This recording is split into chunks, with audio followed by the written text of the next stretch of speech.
Hello बच्चों, मैं Mohan Singh. Welcome you all in our YouTube channel Mohan Singh classes. आज हम लोग नाइन्थ क्लास के very first chapter real number पढ़ेंगे। तो चलो समय बिल्कुल भी नहीं बर्बाद करते हुए सीधे चैप्टर पे आए। आज हम लोग रियल नंबर के सिर्फ कॉन्सेप्ट क्लियर करेंगे, पूरा कॉन्सेप्ट क्लियर करेंगे। और कल से या जो भी अगली क्लास होगी, अगले वीडियो में मैं एनसीईआरटी के सारे क्वेश्चंस कराऊंगा। आप लोगों को अगर अच्छा लगेगा कि कुछ मिल रहा है, मुझे कमेंट आती रही, तो फिर उसके बाद एक बार पूरा एनसीईआरटी के सारे क्वेश्चंस हो जाए तो इसके एडिशनल जितने भी क्वेश्चंस अलग अलग बुक्स में मार्केट में अवेलेबल है, हम कोशिश करेंगे कि वे सारे के सारे क्वेश्चंस हम अपने यूट्यूब चैनल के द्वारा आप लोगों के सामने दूं। चलो आज सबसे पहला चैप्टर है रियल नंबर के बारे में हम समझते हैं। रियल नंबर में अक्सर बच्चों की शिकायत रहती है कि टीचर उनको बड़े बड़े एक्सप्लेनेशन लिखा देते हैं। होल नंबर क्या है, प्राइम नंबर क्या है, नेचुरल नंबर क्या है, इंटीजर्स क्या है, रैशनल नंबर क्या है, वो बड़े बड़े एक्सप्लेनेशन लिखा देते हैं और फिर कहते हैं घर पे जाकर के लर्न करना। ऐसा ही है ना? हर जगह नहीं है, बहुत एक से एक टीचर है अच्छे पढ़ाने वाले, पर ज़्यादातर केसेस में यह शिकायत बच्चों की रहती है। इस शिकायत को मैं पूरी तरह खत्म करने का प्रयास करता हूं। मैं आपको कोई भी एक्सप्लेनेशन नहीं लिखाऊंगा। ये देखो बोर्ड पे कुछ चीजें हैं ना। सबसे पहले रियल नंबर का पहला शब्द है नेचुरल नंबर। नेचुरल नंबर क्या है? नेचुरल नंबर वे नंबर है जिस नंबर को हम किसी वस्तु के रूप में दिखा सकते हो। जैसे देखो मेरे हाथ में कितने पेन हैं, आसानी से कोई भी आदमी काउंट करके कहेगा 1 2 3। ये 3 पेन हम काउंट करके दिखा सकते हैं। किसी को अगर 4 शर्ट्स खरीदना है मार्केट से तो वो गिन करके 1 2 3 4 4 शर्ट्स गिन के खरीद सकता है। लेकिन अब बात आती है, अगर मैं कहूँ -5 पेन दिखाओ, -100 रुपीज़ मुझे दो, तो प्रैक्टिकली जो पॉसिबल नहीं है, जो प्रैक्टिकली यह -100 रुपीज़ दिखाना पॉसिबल नहीं है। तो जो नंबर किसी ऑब्जेक्ट के रूप में प्रैक्टिकली पॉसिबल है उसी नंबर को हम नेचुरल नंबर कहते हैं। सबसे पहला शब्द रियल नंबर का है नेचुरल नंबर। नेचुरल नंबर वे है जिसको हम प्रैक्टिकली किसी वस्तु के रूप में दिखा सकते हैं। अब उस नेचुरल नंबर के साथ जीरो भी आ जाए तो होल नंबर हो गया। होल मतलब सभी। तो whole number starts from 0 but natural number starts from 1। समझ में आ गई? कोई प्रॉब्लम है यहां तक? मुझे नहीं लगता कोई प्रॉब्लम होनी चाहिए। हाँ, इन दोनों का जो सबसे बड़ा नंबर, सबसे छोटा नंबर तो इसका नेचुरल नंबर का 1 हो गया और होल नंबर का 0 हो गया। लेकिन सबसे बड़ा नेचुरल नंबर इन्फिनिटी होता है और सबसे बड़ा होल नंबर भी इन्फिनिटी है, कोई लिमिटेशन नहीं है। तो सबसे छोटा नेचुरल नंबर आपसे अगर किसी एग्जामिनेशन में पूछ दे तो आप कहेंगे 1, और सबसे छोटा होल नंबर पूछ दे तो आप कहेंगे 0। इतनी समझ में आ गई? और दोनों का सबसे बड़ा नंबर पूछे तो इन्फिनिटी है। अब हम आगे चलते हैं। देखो, भले ही हम -100 रुपीज़ नहीं दिखाएं, लेकिन मैथ्स के कैलकुलेशन में इसका प्रयोग तो होता है, माइनस नंबर का प्रयोग भी होता है। टीचर समझाते हैं कि जो भी पॉजिटिव नंबर है उसको तुम अपना वेल्थ समझ लो। 500 रुपीज़ मीन्स 500 रुपीज़ मेरे जेब में है, लेकिन -500 रुपीज़ का मतलब मेरे ऊपर 500 रुपये का कर्ज है किसी का, जो हमने चुकाना है। सामान्य रूप से ऐसे ही समझाते हैं टीचर। माइनस भी होता है। अब देखो, सारे नेगेटिव नंबर, सारे पॉजिटिव नंबर विद 0 अगर हम इकट्ठे कहें तो इसको हम इंटीजर कहेंगे। समझ गए? अब थोड़ा सा एंटी क्लॉकवाइज चलते हैं। अब देखो, इंटीजर का जो कॉलम है उसमें सारे नेगेटिव है, सारे पॉजिटिव नंबर है, तो क्या इंटीजर में 2 भी होगा ना? और 2 तो यहां भी है, होल नंबर में भी। तो जितने भी होल नंबर है वो सभी इंटीजर भी है। सिमिलरली 5 भी इंटीजर के अंदर है।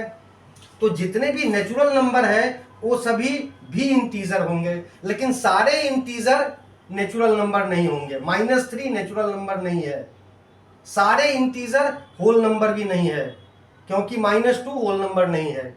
बट सभी नेचुरल नंबर होल नंबर है, सभी नेचुरल नंबर इंटीजर है, सभी नेचुरल नंबर होल नंबर है। हम लोगों ने बात कर लिया सभी होल नंबर भी इंटीजर है, सभी नेचुरल नंबर भी इंटीजर है। समझने में कोई प्रॉब्लम? और अगर कोई प्रॉब्लम हो स्क्रीन शॉट लो, क्लास के बाद भी देख सकते हो। नेचुरल नंबर की जो लिमिटेशन है उससे ज़्यादा लिमिटेशन है होल नंबर की, क्योंकि एक जीरो इसमें ऐड हो गया। और सबसे बड़ा लिमिटेशन है इंटीजर की, तो इंटीजर के अंदर ही होल नंबर भी है और इंटीजर के अंदर ही नेचुरल नंबर भी है। तो जितने भी नेचुरल नंबर है वो इंटीजर भी होगा। इतनी क्लियर? अब आगे चलते हैं। अब इसी को ये जितने भी इंटीजर या होल नंबर या नेचुरल नंबर जो भी है, इसको यदि हम P अपॉन Q फॉर्म में लिख सकते हो, P अपॉन Q फॉर्म का मतलब 2/3 वाला फॉर्म या 8/5 वाला फॉर्म, 9/11 वाला फॉर्म लिख सकते हैं। ऑलरेडी लिखा हुआ हो ये जरूरी नहीं है, जिस किसी को लिख भी सकते हैं। जैसे मान लो सिंपली एक 5 है, ये सिर्फ 5 है, लेकिन 5 को हम 5/1 भी कह सकते हैं ना। तो any number which can be written in the form of P upon Q, it's not always necessary that it is given in P upon Q। यहां समझने की जरूरत है, ध्यान से समझो। मतलब any number which can be written in P upon Q is called rational number। और जितने भी नंबर है हमें पता है, उस सब के नीचे हम डिनोमिनेटर 1 डाल सकते हैं। इसका मतलब जितने भी नंबर है, चाहे वो इंटीजर हो, चाहे वो होल नंबर हो, चाहे वो नेचुरल नंबर हो, वे सारे के सारे रैशनल नंबर तो है ही। इसके अलावे भी कुछ रैशनल नंबर है जो न तो इंटीजर है, न होल नंबर है, न नेचुरल नंबर है। ऐसे भी कुछ रैशनल नंबर है। जैसे 2/3 को आप नेचुरल नंबर नहीं कह सकते, 2/3 को आप होल नंबर भी नहीं कह सकते, 2/3 को आप इंटीजर, डायरेक्ट इंटीजर भी नहीं कह सकते, but it is a rational number. तो any number which can be written in the form of P upon Q is called rational number. तो रैशनल नंबर इंटीजर भी होता है, होल नंबर भी रैशनल नंबर होता है, नेचुरल नंबर भी rational number होता है। अब अगला क्वेश्चन, जब ये सभी नेचुरल नंबर, जब ये सभी रैशनल नंबर होता है तो इरैशनल क्या होता? क्या कोई ऐसा नंबर है जिसका P अपॉन Q फॉर्म हम नहीं लिख सकते हो? बिल्कुल है, एग्जैक्टली है। जैसे जितने भी रूट वाले नंबर है, रूट वाले नंबर का exact P upon Q form हम नहीं लिख सकते हैं जिसमें रूट नहीं हो, बशर्ते कि वो किसी नंबर का स्क्वायर नहीं हो, other than 1, other than 4, other than 9, other than 16, 25, 36 etcetera. हम जानते हैं कि root 25 is not a root number. क्यों? क्योंकि इसको हम सॉल्व कर सकते हैं, वो 5 बन जाएगा। Similarly root 16 is also not a root number, because root 16 is equal to 4, तो 4 बन जाएगा। तो वे रूट जिसको हम पूरी तरह सॉल्व नहीं कर सकते फिनिट नंबर ऑफ डेसिमल में, वे सारे के सारे इरेशनल नंबर है। इसके अलावा भी बहुत सारे इरेशनल नंबर है, आगे जब हम प्रॉब्लम करेंगे एक्सरसाइज में तो मैं आप लोगों को बताऊंगा। तो ये समझ में आ गई? आप चाहें तो इसका स्क्रीनशॉट लीजिए, अदरवाइज हम अगली कॉन्सेप्ट की ओर चलते हैं। अब अगला कॉन्सेप्ट क्या है? अगला कॉन्सेप्ट में बहुत सारे रूट नंबर्स है, जिस रूट नंबर को हमें नंबर लाइन पर दिखाना है। पिछली क्लास में आपने देखा था फ्रैक्शन वगैरह को नंबर लाइन पे दिखाना होता था, यहाँ पे रूट नंबर को नंबर लाइन पे दिखाना है। तो हम 2-3 करेंगे। आपके एक्सरसाइज में रूट 5 लिखा हुआ है, रूट 5 को नंबर लाइन पे दिखाना, लेकिन मैं शुरू करूंगा 2 से, और इसके बाद 2-3 कराने के बाद मैं कुछ कॉन्सेप्ट दूंगा आपको, जिससे कि अगर रूट 17 भी हो, रूट 18 भी हो, रूट 12 भी हो तो आप कर लें। सबसे पहले रूट 2।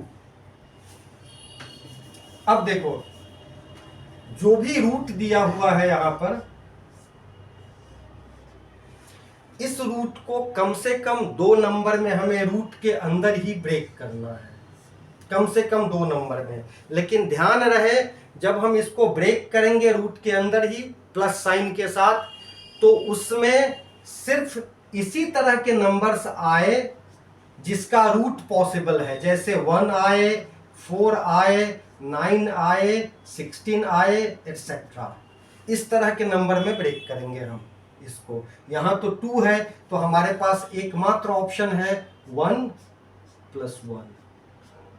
समझ गए? अगर √2 के जगह, चलो ये हम अभी ड्रॉ करेंगे, बट थोड़ा कॉन्सेप्ट जब इसका डिस्कस किया तो इसके बारे में थोड़ी सी और जानकारी हो जाए। सपोज करो हमारे पास होता √5, जो कि आपके एनसीईआरटी बुक का क्वेश्चन है, तब हम इसको ब्रेक करते 4 + 1 में। चलो एग्जाम में अगर आ गया 11, तब हम इसको ब्रेक करते 11 के सबसे नजदीक नंबर है 9। 9 + 4 13 होता है, 13 नहीं दिया था तो 9 के बाद 1 ही होगा। 9 + 1 10, 11 है तो एक बार और प्लस कर दो। अब यहाँ क्वेश्चन अराइज होता है कि क्या we can write more than 2 numbers? Yes, not only more than 2, you can write more than 3, more than 4, as much as possible। लेकिन 4 more than इसलिए नहीं होगा क्योंकि 4 भी हमारे पास है ना। तो अगर 9 और यहाँ 4 लिखना होता तो हम 4 बार 1 1 1 1 नहीं लिख के सीधे 9 + 4 लिख देते। ठीक, समझ में आई कॉन्सेप्ट? अब इस पर आते हैं। इसको हमने इस तरह ब्रेक कर दिया 1 + 1। अब हम एक स्ट्रेट लाइन लेंगे, स्केल की हेल्प ले सकते हैं आप लोग। अब टीचर कई बार समझाते हैं कि इस स्ट्रेट लाइन पर 1-1 इंच का या 1-1 सेंटीमीटर का लाइन ड्रॉ कर लो, समझाते हैं ना। डॉट डाल दो, कट ले लो 1-1 सेंटीमीटर या 1-1 इंच का। लेकिन मैं कहूंगा बिल्कुल भी मत लो, वे कॉन्सेप्ट से अलग की चीज है। आपको परपेंडिकुलर ड्रॉ करने आता है, लेफ्ट राइट साइड में कहीं पर एक कट मारिए, कंपास को खोल लीजिए, कंपास को खोल के इस पॉइंट पर कंपास की पॉइंट रख के एक कट ऊपर लीजिए, एक कट नीचे लीजिए। समझ में आ गई? सिमिलरली इधर भी कोई पॉइंट हम ले लेंगे, यहां से एक कट नीचे और एक कट ऊपर लेंगे, ए कट हमें मिल गया। अब आप लोगों को याद हो गई होगी यहाँ की चीजें। अब इन दोनों को ज्वाइन करेंगे तो क्या बन जाएगा? या इतने बड़े लाइन सेगमेंट का परपेंडिकुलर बाइसेक्टर बन जाएगा। खैर हमें बाइसेक्टर में नहीं जाना, परपेंडिकुलर तो यहाँ बन ही जाएगा। तो इसे ज्वाइन कर देंगे हम, स्केल की हेल्प से इसको ऐसे ज्वाइन कर देंगे। नीचे की तरफ आप डॉटेड ला सकते हैं, लेकिन यह पॉइंट क्लियर होना चाहिए। समझ गए? हमने क्या किया, एक कट इस पॉइंट से ऊपर, एक नीचे, इस पॉइंट से भी एक ऊपर एक नीचे। ये दोनों पॉइंट कहाँ लूँ सर? तो कहीं भी लीजिए आप, कोई ज़रूरी नहीं है। जितना बड़ा आपके पास स्पेस है, आपकी नोटबुक में जितना भी स्पेस है उसके अकॉर्डिंगली कहीं भी एक पॉइंट यहाँ लीजिए, कहीं भी एक पॉइंट यहाँ लीजिए। इस पॉइंट से ऊपर नीचे कट, इस पॉइंट से भी ऊपर नीचे कट, और इसको ज्वाइन कर देंगे। यह परपेंडिकुलर बन गया। एक बार यह परपेंडिकुलर बन गया, फिर हमें इन सब पॉइंट की जरूरत नहीं है। अब आप क्या करें, आपकी कॉपी में, आपके नोटबुक में जितना भी स्पेस बचा है उसके अकॉर्डिंगली इसको कम ज़्यादा कर लो। और अब इस पॉइंट को यहाँ रखना है, एक कट लेना है ऊपर, एक कट इस तरफ, एक कट इस तरफ। ठीक, कोइंसिडेंटली इस कट पर ही कट आ गया, जरूरी नहीं है कि इस पर आए, बाहर भी आ सकता है। ठीक, यहाँ 0 लिखना है, यहाँ 1 लिखना है, यहाँ 2 लिखना है। इन दोनों पॉइंट को मिला देना है। ये दोनों पॉइंट मिल गया। मिला देने के बाद फिर कंपास से इसको मेजर कर लेंगे हम और ये ड्रॉ कर देंगे। इस पॉइंट को लिखेंगे √2। और पाइथागोरस थ्योरम के अकॉर्डिंगली वो base square plus perpendicular square equal to hypotenuse square सबको मालूम है। तो यह 1 का स्क्वायर, ये 1 का स्क्वायर हो गया 2। और यह लाइन 2 इक्वल टू इसका स्क्वायर बन गया। लेकिन हमें सिर्फ इसके बारे में समझना है, तो this distance is its root. हम लिखते हैं ना hypotenuse square equal to base square plus perpendicular square, but अगर हमें सिर्फ हाइपोटेनियस ही पता करना है तो फिर यहाँ हम रूट डाल देंगे।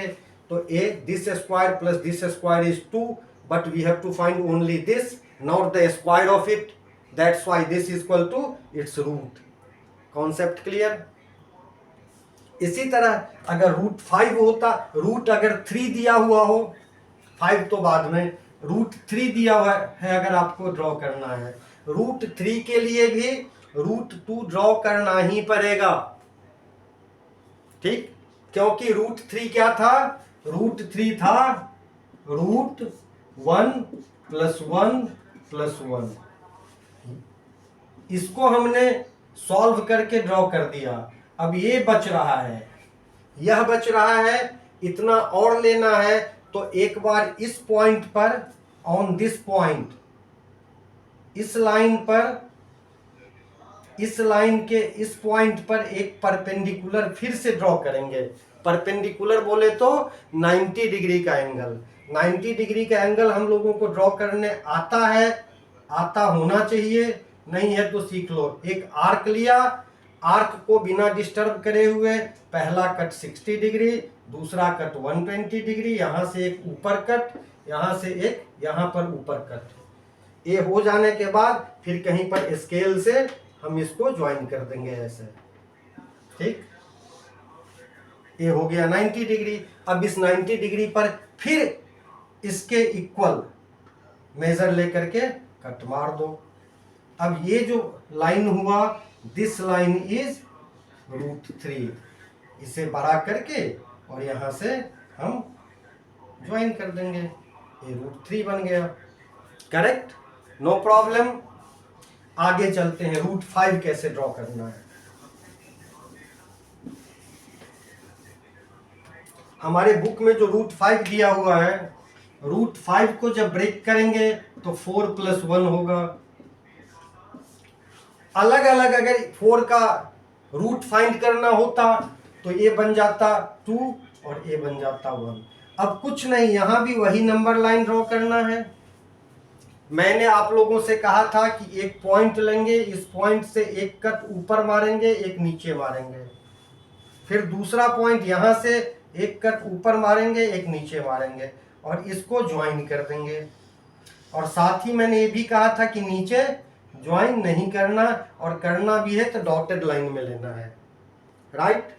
अब ए पॉइंट भूल जाना है। Once you have drawn the perpendicular, once you have drawn the perpendicular, then you should not think about this point. अब क्या करना? अब एक कंपास खोलना। मैंने बोला था कि एक कट इधर लेंगे, एक कट इधर लेंगे, एक कट इधर लेंगे, रूट 2 के लिए कहा था ना। लेकिन अब देखो ये 2 प्लस 1 हो रहा है। ये 2 का क्या मतलब है कि लेफ्ट साइड में अब 2 कट लेने हैं, राइट साइड में एक कट, लेफ्ट साइड में 2 कट, राइट?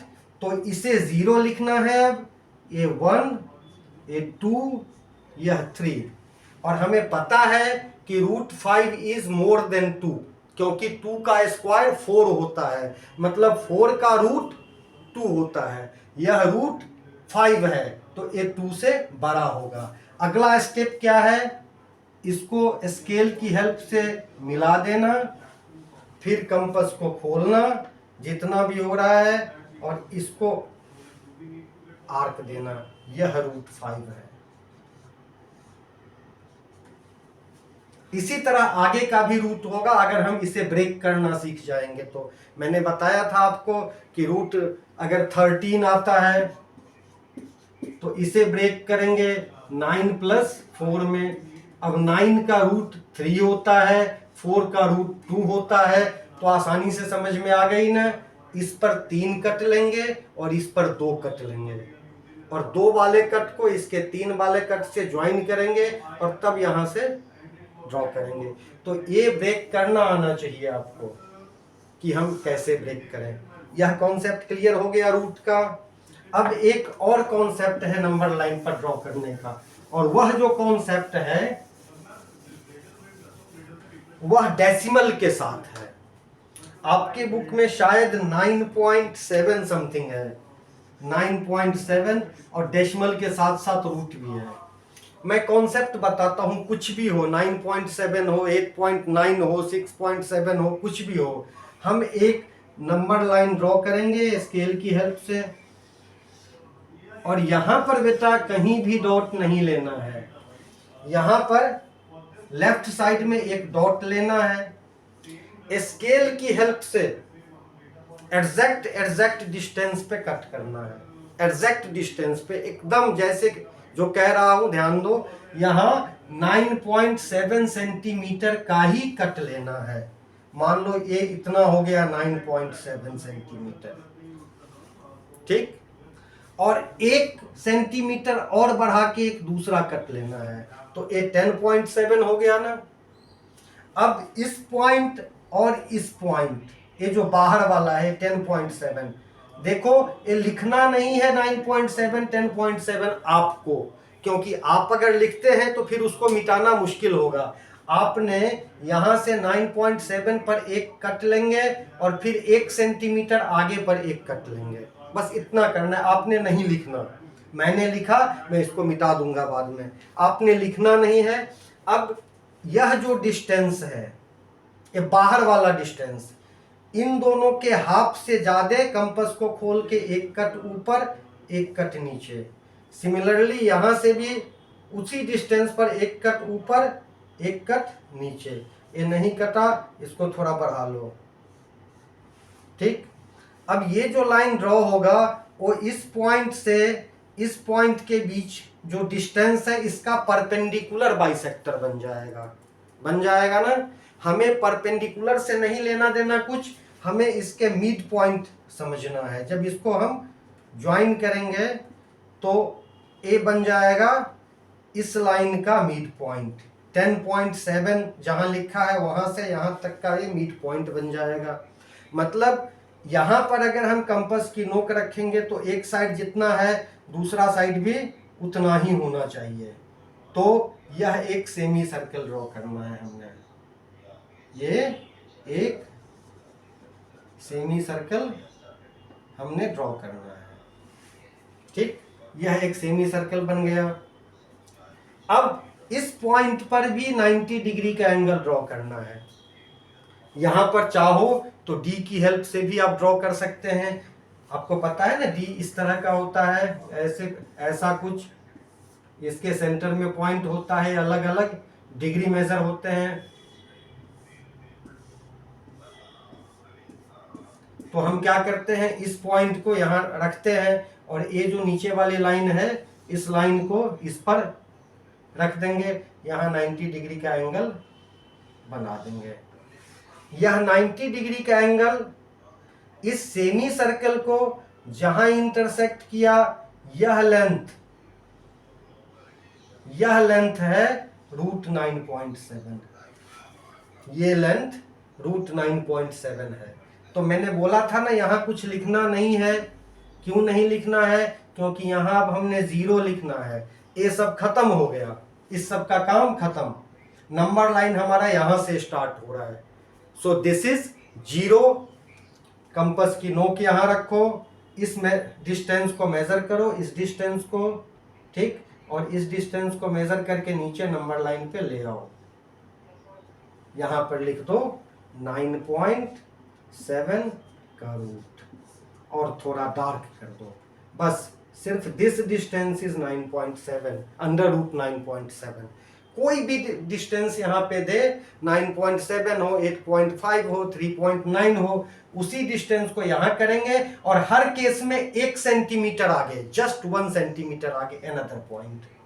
Concept clear? आगे चलते हैं। तीसरा कॉन्सेप्ट है हमारे पास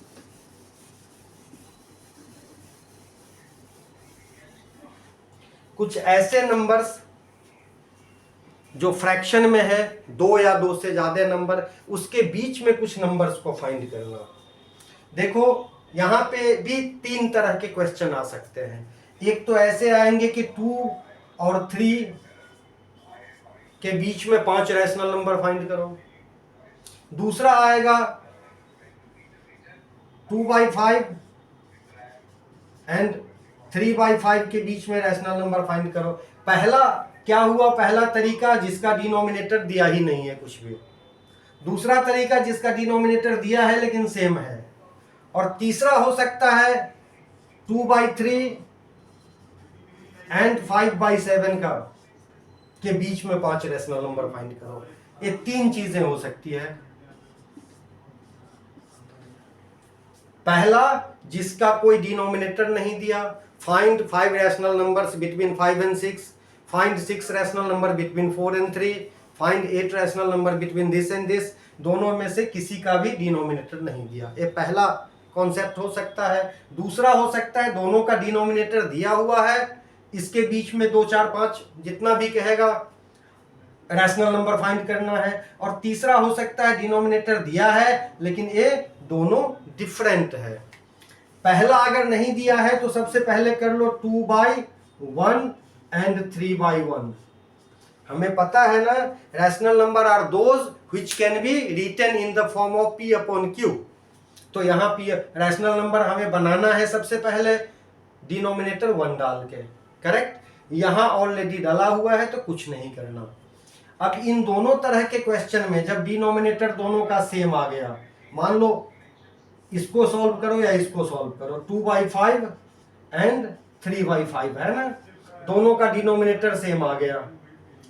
तो जितने रैशनल नंबर हमने फाइंड करना है, सपोज करो क्वेश्चन में दिया है फाइंड 4 रैशनल नंबर, उसके एक ज्यादा 4 रैशनल नंबर फाइंड करना है।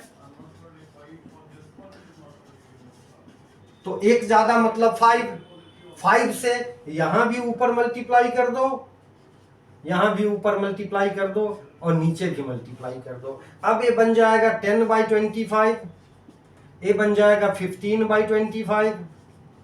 इन दोनों के बीच में 4 रैशनल नंबर आसानी से बन गया, 11/25, 12/25, 13/25 एंड 14/25। कई टीचर क्या कहते हैं, 4 रैशनल नंबर फाइंड करना है तो 10 से मल्टीप्लाई कर दो। 10 से मल्टीप्लाई कर देने पे भी आंसर ठीक होगा लेकिन बहुत सुंदर नहीं लगेगा देखने में, क्योंकि कहीं कहीं गैप बहुत ज्यादा हो जाएंगे, कहीं पे कम होंगे। यहाँ सब में इक्वल गैप है, तो जस्ट 1 ज्यादा से मल्टीप्लाई करना। करेक्ट, समझ में आ गई। इन दोनों में से कोई तरह का क्वेश्चन हो तो कैसे करेंगे। अब हम समझते हैं अगर डिनोमिनेटर दोनों का डिफरेंट हो तो क्या करेंगे। देखो जैसे यहाँ डिनोमिनेटर डिफरेंट है तो पहले इसको हम लिखते हैं 2/3 एंड 5/7। यहां जो 3 है इससे इसमें ऊपर नीचे मल्टीप्लाई करना, और इसका जो डिनोमिनेटर है उससे यहां ऊपर नीचे मल्टीप्लाई करना। और हम जानते हैं कि किसी भी नंबर से किसी फ्रैक्शन को या किसी रैशनल नंबर को मल्टीप्लाई कर दें न्यूमरेटर में भी और डिनोमिनेटर में भी तो इसका वैल्यू कम या ज़्यादा नहीं होता है। तो दोनों में हमने मल्टीप्लाई किया सेम नंबर से तो वैल्यू कम ज़्यादा नहीं हुआ। अब ये बन जाएगा 14/21 और ये बन जाएगा 15/21। करेक्ट, अब दोनों का सेम हुआ ना, दोनों का डिनोमिनेटर सेम हुआ। अब दोनों का जैसे ही डिनोमिनेटर सेम हुआ तो ये जो है इस फॉर्म में आ गया, दोनों का डिनोमिनेटर सेम है। तो जब इस फॉर्म में आ गया तो इस तरह की चीज करेंगे। फिर से अगेन अगर 5 रैशनल नंबर फाइंड करना है तो अगेन 6 से मल्टीप्लाई कर दो दोनों में। 6 रैशनल नंबर फाइंड करना है तो 7 से मल्टीप्लाई कर दो, जितने करना है। अब यह इस फॉर्म में आ चुका है। अब इसको करेंगे आगे जितने भी रैशनल नंबर फाइंड करना हो। ये था concept, find few numbers of the rational numbers between something and something. तो हम लोग समझ गए, उम्मीद है कि अच्छी तरह आपको समझ में आई होगी। अब हम लोग तीसरा कॉन्सेप्ट के बारे में बात करेंगे। 2 तरह की कॉन्सेप्ट क्लियर हो गया, एक नहीं 3 तरह का कॉन्सेप्ट क्लियर हो गया। एक तो सारे नंबर समझना, कौन रियल नंबर है, कौन नेचुरल नंबर है, कौन इंटीजर है, कौन रैशनल नंबर है, एटसेट्रा एटसेट्रा। दूसरा हमने रूट वाले नंबर्स को नंबर लाइन पे ड्रॉ करना सीखा। और तीसरा दो रैशनल नंबर के बीच में बहुत सारे रैशनल नंबर फाइंड करना। ये 3 तरह की चीजें हम लोगों ने सीख लिया। अब आगे जो हम लोग सीखेंगे इसी चैप्टर में कि रेशनलाइजिंग द डिनोमिनेटर, डिनोमिनेटर को नहीं, change in the p upon q form.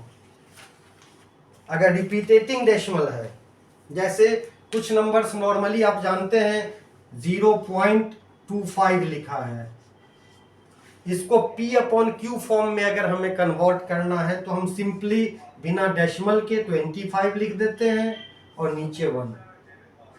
इसके बाद देखते हैं कि ये डेसिमल कितने डिजिट पहले था। यहाँ पर 2 डिजिट पहले था तो इस पर 2 जीरो डाल देंगे।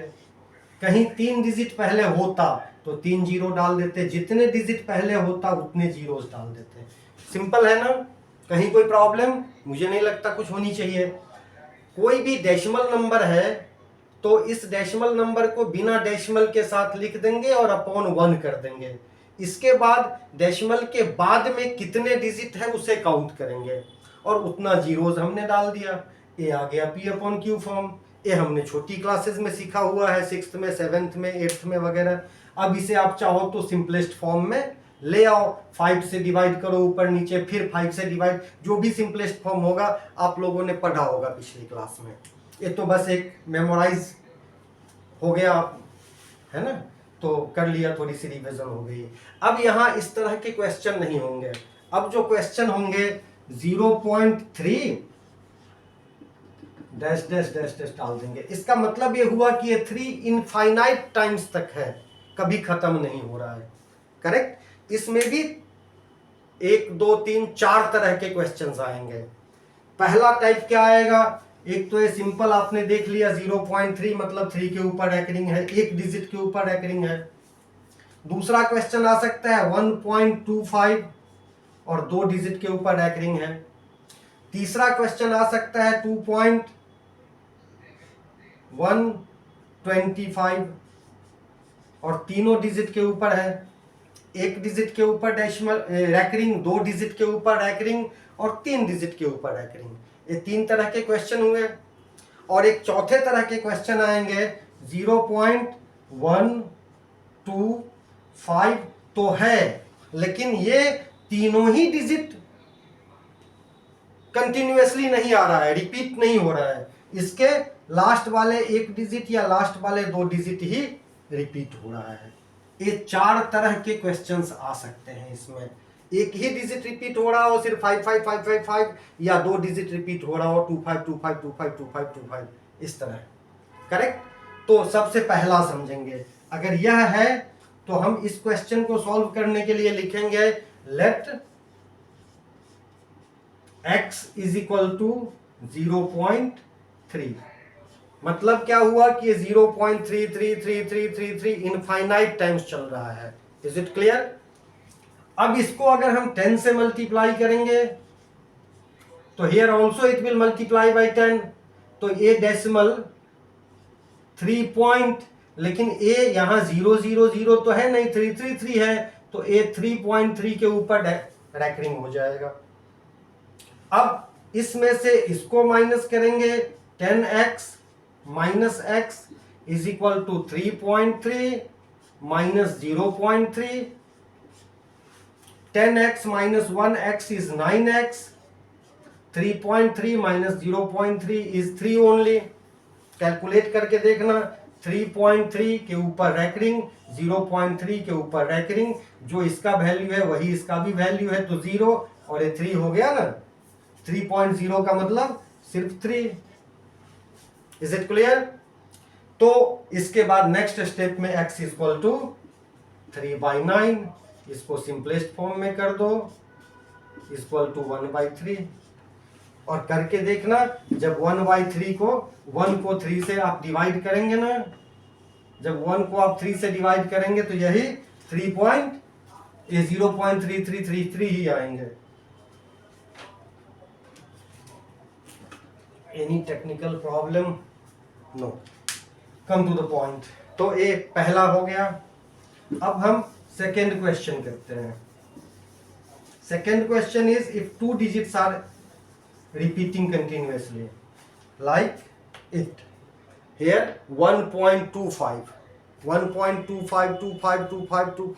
कंटिन्यूअसली इनफाइनाइट टाइम्स है।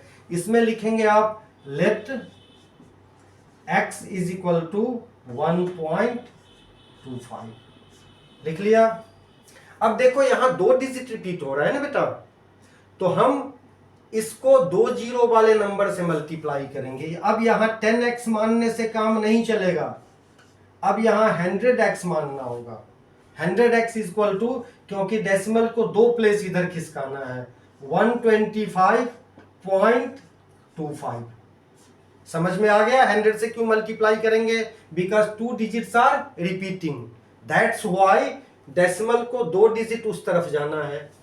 अगला प्रोसेस बस वही, 100x minus x, this minus this equal to this minus this, 125.25 minus 1.25। अब इट इज 99x और ये बन गया 124। कैसे बना 124? 125.25 में से 1.25 गया तो ये तो कट के 0 हो गया। 5 माइनस 1 इज 4, 2 का 2, 1 का 1, तो 124। सो x इज इक्वल टू 124/99। यही बन गया आंसर। 2 डिजिट पर हम ऐसे करेंगे। Is it clear? सबको समझ में आ गई? गुड बॉय, बहुत बढ़िया। अब हम तीसरा कॉन्सेप्ट समझेंगे।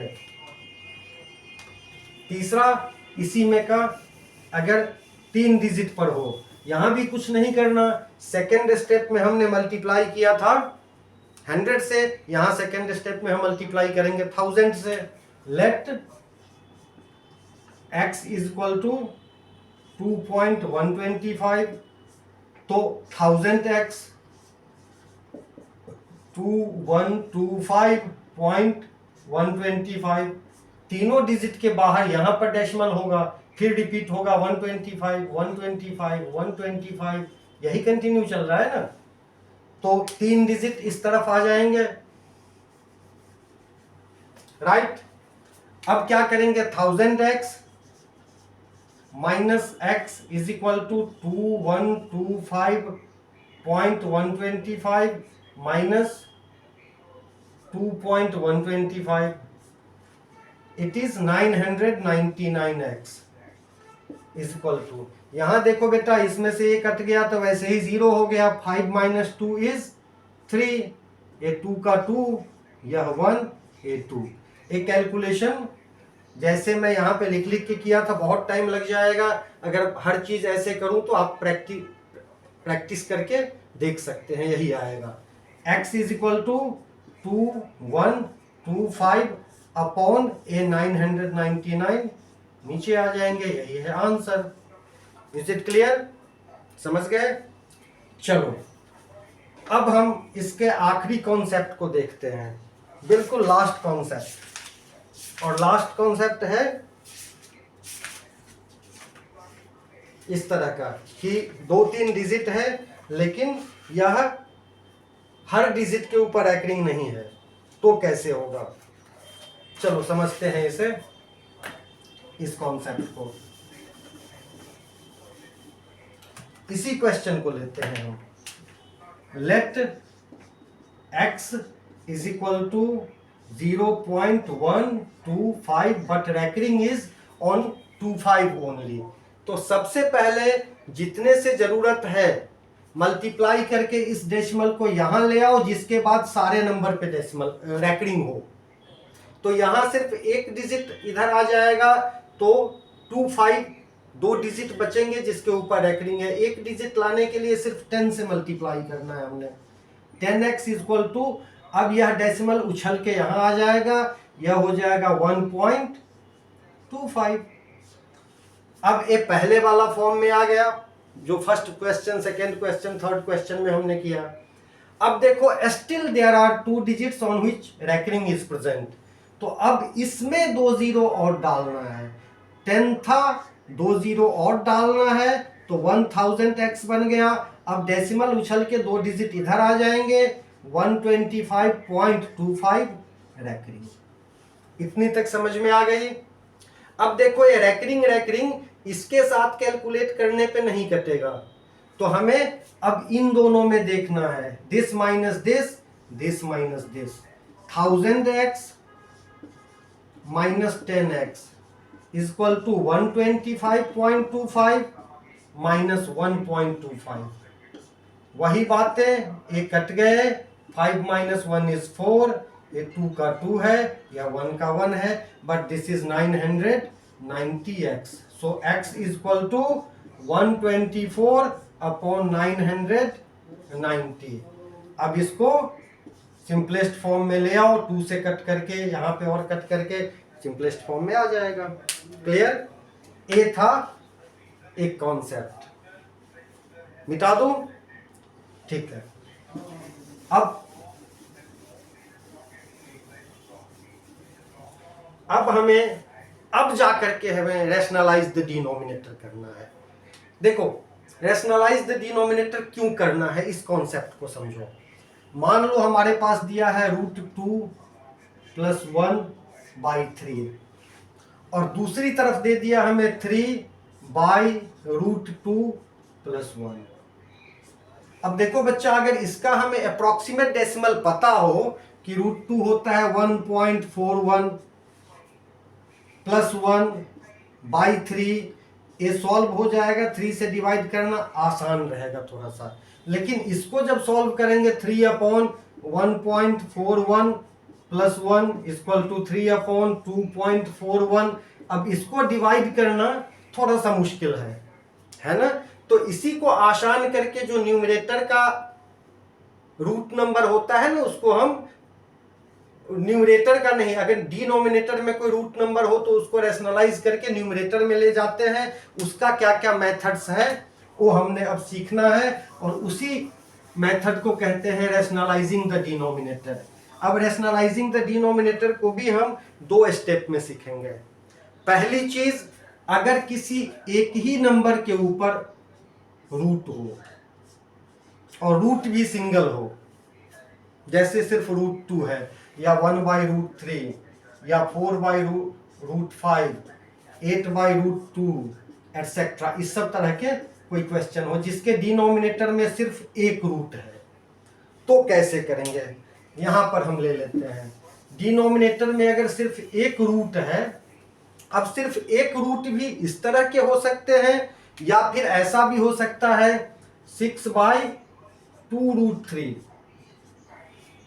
अब रूट तो एक ही है, लेकिन इसके अंदर 2 इंडिपेंडेंट नंबर है, √3 ही सिर्फ रूट है। दोनों ही कंडीशन में रूट के अंदर जो नंबर है ना, उससे हम ऊपर नीचे मल्टीप्लाई कर देते हैं। अब देखो 1 × √2 इज √2, एंड कोई भी रूट नंबर 2 बार मल्टीप्लाई हो रहा हो सेम नंबर, तो इसका रूट खत्म हो जाता है। यहां पर सिर्फ हम 2 लिखेंगे। अब ये डिनोमिनेटर रैशनलाइज हो गया, आपका आंसर आ गया। इस केस में क्या करेंगे, इस केस में अब 2√3 से मल्टीप्लाई नहीं करेंगे, हमने सिर्फ रूट वाला नंबर देखना है ना बेटा। तो यहां सिर्फ √3 से मल्टीप्लाई करेंगे। ए बन गया 6√3, और यहां 2 × √3 × √3, तो √3 और √3 मिलके 3 बन गया, और ये 2 है तो 2 × 3 बन गया, 6√3 अपॉन 3 × 2 = 6। इससे हम काट भी सकते हैं, ये सिर्फ √3 हो गया। Is it clear? दूसरा कॉन्सेप्ट, अगर डिनोमिनेटर में 2 रूट्स हों, जैसे 5/2 + √2। अगर 2 रूट हो डिनोमिनेटर में, 2 नंबर्स हो, उस दोनों ही रूट हो सकते हैं, या एक रूट हो एक रूट नहीं हो, तो यहां पर हमने एक फॉर्मूला जो जूनियर क्लासेस में पढ़ा है उसको याद रखना है। क्या याद रखना है? a plus B into A minus B is equal to A square minus B square. ये पढ़ा है ना। अब ए वाला टर्म्स हमें यहाँ देखना है। इसमें अगर प्लस का साइन दिया हुआ है तो मल्टीप्लाई करेंगे सेम नंबर से बट माइनस के साइन के साथ, और ऊपर भी कर देंगे। माइनस की साइन के साथ क्यों करेंगे? क्योंकि अगर a प्लस बी है तो हमें यहाँ a माइनस बी लेना है जिससे कि फॉर्मूला पर आ जाए। अगर यहाँ माइनस होता तो यहाँ प्लस से मल्टीप्लाई करते हैं, क्योंकि a माइनस बी टर्म दिया हुआ है तो a प्लस बी टर्म हम देंगे जिससे कि फॉर्मूला पे आ जाए। Is it clear? सबको समझ में आ गई? अब आगे चलते हैं। अब यह 5 इसके साथ मल्टीप्लाई हो रहा है 2 माइनस रूट 2 के साथ, लेकिन यह a plus B into A minus B हो गया equal to A square minus B square equal to 2 square minus root 2 square. Clear? आगे देखो। अब यह 5 है 2 माइनस रूट 2, लेकिन ये 2 का स्क्वायर बन गया 4 और रूट 2 का स्क्वायर बन गया 2, तो ये हमारे पास आंसर आ गया 5 ब्रैकेट के अंदर 2 minus root 2 upon 4 minus 2 is 2। This is the answer. बस यही दो कॉन्सेप्ट है यहाँ। इसके अलावे कुछ सर्ड्स के कॉन्सेप्ट है। सर्ड्स मतलब पावर टाइप क्वेश्चन, 2 से 5 मिनट मैक्सिमम लगेगा, और तो उस कॉन्सेप्ट को भी कर लेते हैं। फिर अगली वीडियो में हम लोग एक्सरसाइज 1.1, 1.2, 1.3 जितना हो सकेगा करेंगे। सर्ट्स का कॉन्सेप्ट क्या है देखिए। सर्ट्स में पहले मल्टीप्लिकेशन और डिवीजन है, जो पावर वाला फ्रैक्शन है। मान लो 2 पावर 3 इंटू 2 पावर 2 है। अगर ए वाले नंबर को कहते हैं बेस और इस वाला नंबर को कहते हैं पावर। अगर किसी दो नंबर में बेस सेम हो और पावर डिफरेंट है तो मल्टीप्लिकेशन साइन के साथ पावर ऐड हो जाता है। मतलब क्या हुआ, 2 का पावर 3 प्लस 2 लेंगे, ए बन गया 2 power 5, 2 raise to the power 5। लेकिन यहां अगर डिवीजन साइन होता 2 power 3 divided by 2 raise to the power 2। और चीज ध्यान रखो, कई बार इसको इस फॉर्म में भी लिखा हुआ हो सकता है 2 raise to the power 3 upon 2 raise to the power 2। दोनों ही केसेस में ए भी और ये भी इक्वल टू होगा 2 raise to the power 3 minus 2, that is equal to 2 raise to the power 1 is 2। बहुत सिंपल। डिवाइडेड ऐसे हो या डिवाइडेड ऐसे हो, डिवीजन में अगर बेस सेम है तो पावर सब्ट्रैक्ट होता है, मल्टीप्लिकेशन में यदि बेस सेम है तो पावर ऐड होता है। Is it clear? आगे अगर दोनों का पावर सेम हो और बेस डिफरेंट है, पावर सेम हो का मतलब क्या, जैसे 2 raise to the power 2 into 3 raise to the power 2, दोनों का पावर सेम है अब और बेस डिफरेंट है, तो बेस जो भी है उसको ब्रैकेट में ले लो 2 इंटू 3 और ब्रैकेट क्लोज करके एक ही बार पावर देना है 2। अब अगर सॉल्व करने के लिए दिया है कि सॉल्व करो तो 2 इंटू 3 6 हो जाएगा, 6 का स्क्वायर 36। अगर बोला है नहीं सॉल्व करो तो भी कम से कम इतना तो आपको लिख ही देना है 6 स्क्वायर। ठीक। और डिवीजन में 2 raise to the power 2 divided by 3 raise to the power 2 अगर है, यहां भी वही चीज है 2/3, यहां पे 2 इंटू 3 था, यहां पर 2/3 और पावर हो जाएगा 2। Is it clear? तो यदि दोनों का बेस सेम है, पावर डिफरेंट है, तो हम बेस एक ही बार लिखते हैं और पावर को ऐड कर देते हैं मल्टीप्लिकेशन में और पावर को सब्ट्रैक्ट कर देंगे डिवीजन में। उल्टा अगर दोनों का पावर सेम है और बेस डिफरेंट है तो मल्टीप्लिकेशन में बेसेस को मल्टीप्लाई करके कॉमन पावर लिख देंगे, डिवीजन में बेसेस को डिवाइड करके कॉमन पावर लिख देंगे। क्लियर? एक दो बातें और छोटी छोटी रह गई।